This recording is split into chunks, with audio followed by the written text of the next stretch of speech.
আমার চোখে বাংলাদেশের ভবিষ্যৎ খুব ভালো কিছু না। আসার কথা যে আমরা তার আগেই মাটিতে শুয়ে পড়ব, সেদিক থেকে উই আর সেফ। কিন্তু আপনারা যারা আমার কথা শুনছেন, মানে যাদের বয়স 20-25-এর মতন, you guys are fucked. But আমাদের প্রজন্মের প্রত্যেকের মাশাল্লাহ 3টে PhD আছে, আর ঘৃণাবিদ্যার উপর। তাই আমাদের প্রজন্ম হলো পাছার মতো দ্বিখণ্ডিত। তরমুজের 100টা বিচির মধ্যে কোন বিচিটা মুক্তিযুদ্ধের চেতনায় বিশ্বাসী আর কোন বিচিটা জামাত শিবির করে, এটাও আমরা বের করে ফেলবো, কোনো ব্যাপারই না। আমাদের ক্ষমতায় যেতে দেন, আর লুটপাট কাকে বলে এই সংজ্ঞাই আমরা বদলে দেব। নিজেদের গোষ্ঠীর সুবিধা হাসিল করার জন্য প্রতিটা জেনারেশন জেনে শুনে মিথ্যাকে স্ট্যাবলিশ করেছে ইতিহাস হিসেবে। বিএনপি বলেন কিংবা আওয়ামী লীগ, দুটো দলই দেশের স্বার্থের উপর নিজেদের দলের স্বার্থ দেখেছে। যেমন ধরেন রাজতন্ত্র, রাজার ছেলে রাজা। আবার ধরেন নেপোটিজম, দেখেন যে আলাদা শেখ মুজিবের কতজন সংসদে বসে, ছেয়ে ফেলেছে মাশাআল্লাহ। অত্যন্ত গণতন্ত্র থাকলে যা হয় আর কি। আপনারা যখন দেশের কথা চিন্তা করবেন, ভুলেও জিডিপি আর উঁচু বিল্ডিং বানানোকে আপনাদের মঞ্জিলে মকসুদ বানাবেন না। গত 30 বছর আমরা এই রাস্তাতেই ছিলাম, কি সর্বনাশ আমরা করেছি আশা করি বুঝতে পারছেন। মঞ্জিলে মকসুদ বানাবেন ন্যায় বিচার, ইনসাফ। আপনারা যদি এই রাষ্ট্রে ইনসাফ প্রতিষ্ঠা করতে পারেন, অর্থনৈতিক উন্নতি এমনিতেই হবে। ইনসাফ একটা স্বপ্ন, একটা আইডিয়া। এই স্বপ্ন যদি আপনারা সবাই না দেখেন, সবাই যদি এই স্বপ্নের সামনে নিজের ইগোর জলাঞ্জলি দিতে না পারেন, নিশ্চিত থাকবেন আপনাদের মধ্যে যে সবচেয়ে বড় চুতিয়া, সে আপনাদের রুল করবে।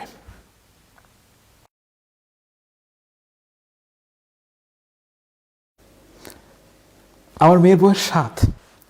ওর বয়স যখন আমার সমান হবে, বাংলাদেশের জনসংখ্যা হবে 25 কোটির কাছাকাছি। পৃথিবীর ইতিহাসে 1,44,000 স্কোয়ার কিলোমিটারে আমার ধারণা কখনোই, and I repeat, কখনোই এত বেশি হায়ার প্রাইমেট এত ছোট জায়গায় একসাথে থাকে নাই। এর ফলাফল ভয়ঙ্কর হতে বাধ্য। এখন বাংলাদেশ যেভাবে চলছে, সেভাবে চললে this would be a dystopian nightmare. আমি পলিটিশিয়ান না, এবং most certainly I am not your motivational guru. যেই আশাবাদ আমি নিজেই বিশ্বাস করি না, সেই আশাবাদের কথা বলে আমি আপনার ইন্টেলিজেন্সের অপমান করব না। আমার চোখে বাংলাদেশের ভবিষ্যৎ খুব ভালো কিছু না। আসার কথা যে আমরা তার আগেই মাটিতে শুয়ে পড়ব, সেদিক থেকে উই আর সেফ। কিন্তু আপনারা যারা আমার কথা শুনছেন, মানে যাদের বয়স 20-25-এর মতন, you guys are fucked. Pardon my choice of words here, but that's exactly what I feel about you. এই ডিজাস্টার থেকে রক্ষা পাওয়ার শুধুমাত্র একটা উপায় আছে, আমাদের মতো না হওয়া। খুলে বলি, বাংলাদেশের নেতৃত্বে এসেছে এখন পর্যন্ত মোটামুটি 4টে জেনারেশন। জেনারেশন 1, যারা মুক্তিযুদ্ধের সময় যুদ্ধ করার বয়সে ছিলেন না, মানে ধরেন তখন যাদের বয়স 45-এর উপরে ছিল, শেখ সাহেবের জেনারেশন। জেনারেশন 2 হলো যারা 71-এ ফিজিক্যালি যুদ্ধ করেছেন বা করার বয়সে ছিলেন, মানে ধরেন তখন যাদের বয়স 19-20 থেকে নিয়ে 40-45-এর মধ্যে ছিল। আমার বাবা, জেনারেল জিয়া, খালেদা জিয়া, শেখ হাসিনা, এরা হলেন এই জেনারেশনের মানুষ। বাংলাদেশের 3rd জেনারেশন হলো যাদের জন্ম মোটামুটি 1954 থেকে নিয়ে 1971-এর মধ্যে, মানে এরা মুক্তিযুদ্ধের সময় জীবিত ছিলেন কিন্তু যুদ্ধে যাওয়ার মতো বয়সে ছিলেন না। এই মুহূর্তে বাংলাদেশের নেতৃত্বে আছে এই 3rd জেনারেশন। আমরা হলাম বাংলাদেশের 4th জেনারেশন, মানে রাফলি যাদের জন্ম 71 থেকে নিয়ে 85-এর মধ্যে। আমাদের প্রজন্ম বিভিন্ন অর্গানাইজেশনের লিডিং পজিশনগুলোতে সবেমাত্র যাওয়া শুরু করেছে। এই প্রত্যেকটা জেনারেশনে অ্যামেজিং ইন্ডিভিজুয়াল ছিল এবং আছে, নো ডাউট, তারা শ্রদ্ধেয়। বাট কালেকটিভলি এই প্রত্যেকটা generation fucked up this nation and you are going to pay the price, believe me. Generation 3 কথা বলি, এরা নিজেদের লাইফস্টাইল রক্ষা করার জন্য এই দেশের প্রত্যেকটা ইনস্টিটিউশনকে ধ্বংস করেছে। হেন কোনো দুর্নীতি নাই, এমন কোনো খারাপ কাজ নাই যেটা এরা করবে না। এবং সেই সাথে এরা হলো প্রফাউন্ডলি ইনকম্পিটেন্ট। আমাদের প্রজন্ম মানে জেনারেশন 4 তুলনামূলকভাবে কম্পিটেন্ট, বাট আমাদের প্রজন্মের প্রত্যেকের মাশাআল্লাহ 3টি পিএইচডি আছে আর ঘৃণাবিদ্যার উপর। তাই আমাদের প্রজন্ম হলো পাছার মতো দ্বিখণ্ডিত। তরমুজের 100টা বিচির মধ্যে কোন বিচিটা মুক্তিযুদ্ধের চেতনায় বিশ্বাসী আর কোন বিচিটা জামাত শিবির করে, এটাও আমরা বের করে ফেলবো, কোনো ব্যাপারই না। আমাদের ক্ষমতায় যেতে দেন, আর লুটপাট কাকে বলে এই সংজ্ঞাই আমরা বদলে দেব। Just wait for another 10 years. যদি মনে করে থাকেন যে আমাদের এই 2 প্রজন্মের অভিজ্ঞতা আপনারা জাতি গঠনের কাজে লাগাবেন, আপনারা অভিজ্ঞ চুতিয়া হবেন, গ্যারান্টিড। ইনফ্যাক্ট এই দেশকে রক্ষা করার যে একটি মাত্র রাস্তা খোলা আছে, সেটা হলো আমাদের সাথে 500 ফুট উঁচু একটা দেয়াল তৈরি করা। আপনাদেরকে সম্পূর্ণ নতুনভাবে বাংলাদেশকে ইম্যাজিন করতে হবে, এবং এই কাজটা করতে হবে আমাদের এই 4 জেনারেশনকে বাদ দিয়ে। একটা সভ্য বাংলাদেশ তৈরি করার একমাত্র রাস্তা হলো আমাদের থেকে ছিটকে বেরিয়ে যাওয়া। আপনাদেরকে আসমানি কিতাবের মতো বিশ্বাস করতে হবে যে আপনারা এতিম, ট্রুলি এতিম। আপনাদের বাবারা আপনাদের জন্য কিছুই রেখে যায়নি, এবং যা করার আপনাদেরকেই করতে হবে। 1000 বছরের ঐতিহ্য বলে যেসব বুলশিট আপনাদেরকে শোনানো হয়, এইসব আপনাদেরকে বর্জন করতে হবে মনে প্রাণে।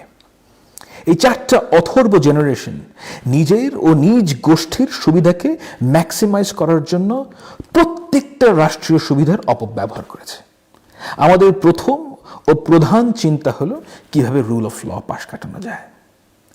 নিজেদের গোষ্ঠীর সুবিধা হাসিল করার জন্য প্রতিটা জেনারেশন জেনে শুনে মিথ্যাকে স্ট্যাবলিশ করেছে ইতিহাস হিসেবে। বিএনপি বলেন কিংবা আওয়ামী লীগ, দুটো দলই দেশের স্বার্থের উপর নিজেদের দলের স্বার্থ দেখেছে। মোটের উপর এই প্রত্যেকটা জেনারেশন ছিল চরম স্বার্থপর, অলস এবং ইনকম্পিটেন্ট। তারা ওয়েস্ট থেকে শুধুমাত্র দেখনদারি আমদানি করেছে, কোনো ওয়ার্ক এথিক্স, ভ্যালুজ স্ট্যাবলিশ করতে পারে নাই এবং চায়ও নাই। এরা সব সময় অল্প দিয়ে বেশি নিতে চেয়েছে আদর্শের দোহাই দিয়ে। সেকেন্ড জেনারেশনের তালেবরদের কাছে সত্যের মূল্য ছিল গুলশান কিংবা উত্তরার একটা প্লট। একটা প্লট দেন কিংবা কোনো দূতাবাসের একটা চাকরি, সে বলবে, হে মানুষ কন্যা, রাত কেটে যাচ্ছে, অন্ধকার কেটে যাচ্ছে, হে মানুষ কন্যা, হ্যান কন্যা, ত্যান কন্যা, এসব করতে করতে এইসব জোকারদের দিনে রাতে 3 বার অর্গাজম হতো। আর থার্ড জেনারেশনের তালেবরদের কাছে ভালো লাগে একটা lucrative government deal. Trust me on this. আমাদের মতো হওয়ার চেষ্টা করলে আপনাদের আমছালা সব যাবে। আপনাদের মূল কাজ হলো আমাদের থেকে আলাদা হওয়া, বাংলাদেশের টক্সিক ন্যারেটিভ এবং ইত্রামিপূর্ণ জাইটগাইস্ট থেকে বিচ্যুত হওয়া। কেন এই কাজটা এত গুরুত্বপূর্ণ? আধুনিককালে দুনিয়াব্যাপী বেশিরভাগ মানুষ সংখ্যার ভিত্তিতে জাতি রাষ্ট্রের ন্যায্যতা কল্পনা করে। মানে আরবিট্রারিলি একটা নাম্বার থাকে মনে, কোনো একটা জাতির যদি একটা ভাষা থাকে এবং লেটসে তারা যদি সংখ্যায় 5-6 কোটি হয়, আমরা ধরে নিই যে এই জাতির একটা রাষ্ট্র হওয়া উচিত। সাবকনশিয়াসলি আমরা এভাবেই সিদ্ধান্তে আসি। দেখেন, রাষ্ট্র হওয়ার সাথে জনসংখ্যার কিংবা জাতি ভাষার কোনো সম্পর্কই আমি দেখতে পাই না। সো হোয়াট আপনি সংখ্যায় 15 কোটি? মূল প্রশ্ন হলো আপনি একটা পলিটি কিনা, সেটাই আসল প্রশ্ন। এখন আপনি কিভাবে বুঝবেন যে আপনার জনগোষ্ঠী পলিটি কিনা? আমার কাছে এর উত্তর খুবই সিম্পল। নিজেদের গভর্ন করার জন্য বা নিজেদের সুবিধার জন্য আপনারা লিগ্যাল ফ্রেমওয়ার্কের বাইরে গিয়ে স্ট্যান্ডার্ড তৈরি করতে পারেন কিনা। যেমন ধরেন, আপনার শার্টের সাইজ স্মল, এর মানে হলো আপনার গলার সাইজ রাফলি স্পিকিং 37-38 সেন্টিমিটার। আমি জানি না বাট কোনো এক সময় আই গেস অনেকে মিলে ঠিক করেছিল যে এই সাইজের গলা যায় তার শার্টকে আমরা বলবো স্মল, রাইট? অ্যান্ড কেউ কি আপনার মাথায় পিস্তল ঠাকায় বলছে যে তুই এই শার্টকে স্মল বলবি? বলেনি, তাই তো? এমনও তো হতে পারে যে শার্টের ক্ষেত্রে গলার মাপ না বরং শোল্ডারের মাপ দিয়ে স্মল, মিডিয়াম, লার্জ এই ক্লাসিফিকেশন অনেক সুবিধাজনক হতো। আমি টেইলার না, বাট এটা হতে পারে তো, নাকি?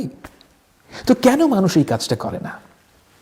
কারণ এক্সিস্টিং ক্লাসিফিকেশন কাজে দেয় এবং এটা মেনে নেওয়াটাই সুবিধাজনক। প্রশ্নটা ঠিক বা ঠিকের না, আমরা নিজেদের সুবিধার জন্য একটা জেন্টলম্যানস এগ্রিমেন্টে পৌঁছতে পারছি নাকি পারছি না।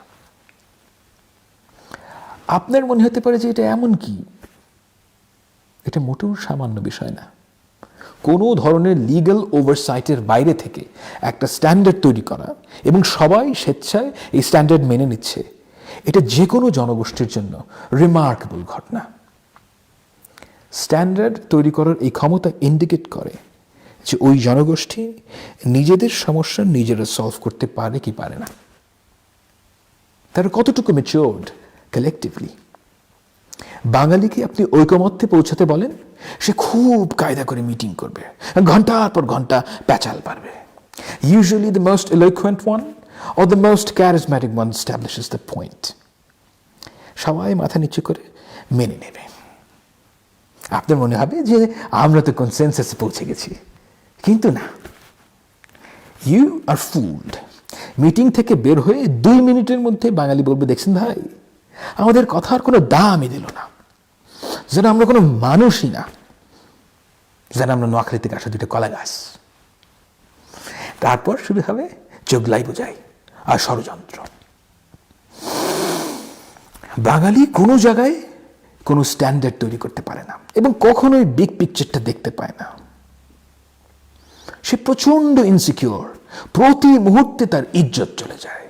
প্রবল 3 ইঞ্চি বোধের কারণে সে কখনোই ডুড হতে পারে না। গ্রুপ ইন্টারেস্টকে ম্যাক্সিমাইজ করার জন্য যে ব্যক্তির ইন্টারেস্টকে ইগনোর করতে হয়, এই কনসেপ্টটাই সে বোঝে না।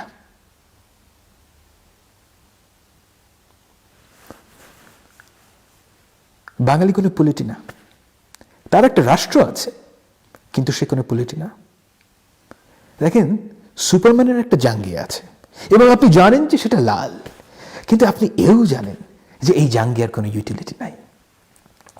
আপনাদের প্রধান কাজ হওয়া উচিত এই জনগোষ্ঠীকে একটা পলিটি বানানো। আপনারা সোশ্যাল লিবারালিজমের রাস্তায় হাঁটবেন, লিবার্টেরিয়ানিজমের রাস্তায় হাঁটবেন, না ইসলামের রাস্তায় হেঁটে একটা সভ্য বাংলাদেশ নির্মাণ করবেন, সেটা আপনাদের সংগ্রাম। এই খোঁজ আপনাদের নিজেদেরকেই বের করতে হবে।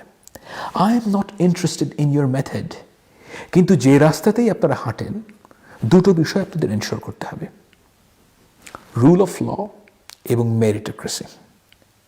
দেখেন, মানুষ এমন একটা প্রাণী যে সমাজে হায়ারার্কি তৈরি করবে। আপনি রসুলের মদিনায় গেলেও হায়ারার্কি পাবেন। সবার উপরে রসুল, তারপরে সুসংবাদপ্রাপ্ত 10 জন, তারপর মক্কার সাহাবি, এইসব, তাই তো? যে সমাজেই যান হায়ারার্কি আছে। কিভাবে হায়ারার্কি তৈরি হবে? বিলিভ মি, এই ক্ষেত্রে আপনি নতুন কোনো সিস্টেম আবিষ্কার করতে পারবেন না।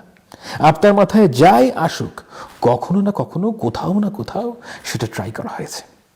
যেমন ধরেন রাজতন্ত্র, রাজার ছেলে রাজা। আবার ধরেন নেপোটিজম। দেখেন যে আওলাদে শেখ মুজিবের কতজন সংসদে বসে, ছেড়ে ফেলেছে মাশাআল্লাহ। অত্যন্ত গণতন্ত্র থাকলে যা হয় আর কি। হিন্দুদের কাস্ট সিস্টেম, অটোম্যানদের জেনেসার, মিডিয়েভাল ইউরোপের ফিউডালিজম, এই সবই সোশ্যাল হায়ারার্কি।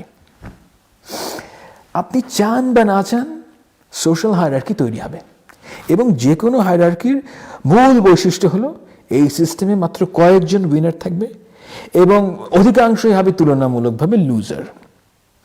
এখন আমি বলছি না যে কম্পিটেন্স বেসড মেরিটোক্রেসি পৃথিবীর শ্রেষ্ঠ হায়ারার্কিক্যাল সিস্টেম, কিন্তু মেরিটোক্রেসি হলো একমাত্র হায়ারার্কিক্যাল সিস্টেম যেখানে লুজার মনে করে যে সে ইনসাফ পেয়েছে। ট্রু মেরিটোক্রেসিতেই শুধু লুজার একটা ক্লোজার পায়। মেরিটোক্রেসি কাম্য এজন্য না যে মেরিটোক্রেসি ফ্ললেস, মেরিটোক্রেসি কাম্য কারণ অন্যান্য প্রত্যেকটা হায়ারার্কিক্যাল সিস্টেম বিভৎস এবং লং রানে আনটেনেবল। 3000 বছরে হিন্দু সমাজ কাস্ট সিস্টেম থেকে বের হতে পারেনি। 3000 বছর। রুল অফ ল না থাকলে আপনি কোনোদিনও মেরিটোক্রেসি পাবেন না। গ্রামের একটা ছেলেকে ওপরে ওঠার সুযোগ দিতে হবে। সোশ্যাল আপওয়ার্ড মোবিলিটি একটা জীবন্ত সমাজের অন্যতম প্রধান বৈশিষ্ট্য। বাংলাদেশকে আপনি যতই সমালোচনা করেন, গত 30 বছরে আমাদের দেশে সোশ্যাল আপওয়ার্ড মোবিলিটি ছিল এবং আমরা এর অনেক সুবিধা ভোগ করেছি। সত্যি কথা, সরি টু সে, আপনারা আমাদের মতো এই সুবিধাটা পাবেন না। বাংলাদেশে দ্রুততার সাথে সোশ্যাল স্ট্র্যাটিফিকেশন ঘটছে এবং আপনারা আমাদের বয়সে আসতে দেখবেন যে সোশ্যাল আপওয়ার্ড মোবিলিটির সব সুযোগ বন্ধ হয়ে আসছে। এই ঘটনাটা ঘটবে, লিখে রাখতে পারেন। এই ভয়াবহ অবস্থা থেকে আপনারা যদি মুক্তি চান, অ্যাজ এ গ্রুপ আপনাদের সবার মেরিটোক্রেসি ও রুল অফ লর উপর ঈমান আনতে হবে। দয়া করে মনে রাখবেন যে চালাকি করে বেশি দূর যেতে পারবেন না। It doesn't work that way. সব জায়গায় চালাকি করে ওস্তাদ বাঙালি কোথায় এসেছে আপনারা দেখতেই পাচ্ছেন। আমাদের যে ন্যাশনাল ন্যারেটিভ, এর প্রতিটা লাইন লেখা হয়েছে মিথ্যা না হয় এমবেলিশমেন্ট দিয়ে।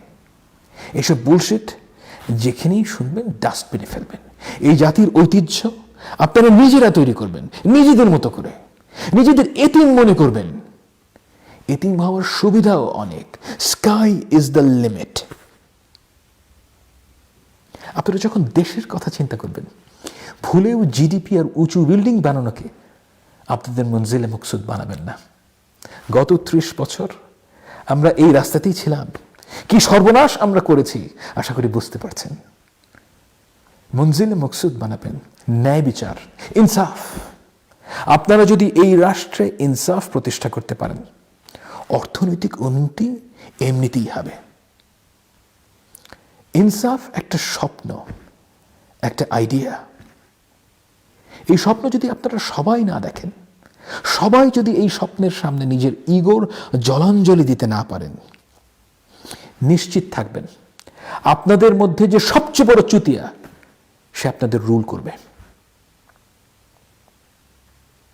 বাংলাদেশের ভবিষ্যৎ, আপনাদের ভবিষ্যৎ আমার আশঙ্কার চাইতে অন্তত সামান্য কম ভয়ঙ্কর হোক, এই কামনা করি।